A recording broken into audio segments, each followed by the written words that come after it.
ওসমান হাদিকে কেন্দ্র করে সামাজিক মাধ্যমে যে খবরটি এখন ছড়িয়ে পড়েছে তা নতুন করে আলোচনার জন্ম দিয়েছে।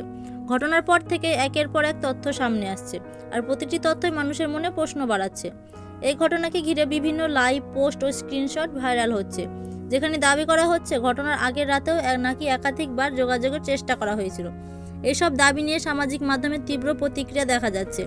কেউ বলেছেন আগে সতর্ক করা হলে পরিস্থিতি অন্যরকম হতে পারত, আবার কেউ বলেছেন এগুলো এখনও যাচাইয়ের পর্যায়ে আছে।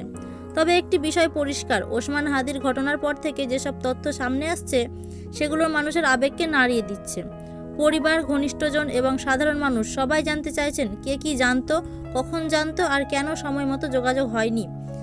এই মুহূর্তে সামাজিক মাধ্যমে যে তথ্যটি সবচেয়ে বেশি ঘুরছে সেটি নিয়েই চলছে সবচেয়ে বেশি আলোচনা। এখন বর্তমানে যেটা তথ্য ছড়িয়ে আসছে বা বেরাচ্ছে সেটা হচ্ছে ফায়সাল করিম মাসুদ ওসমান হাদির স্ত্রীকে এক রাতে 12 বার কল করেছিল তাকে সাবধান করানোর জন্য, কিন্তু সে ফোন তোলেনি।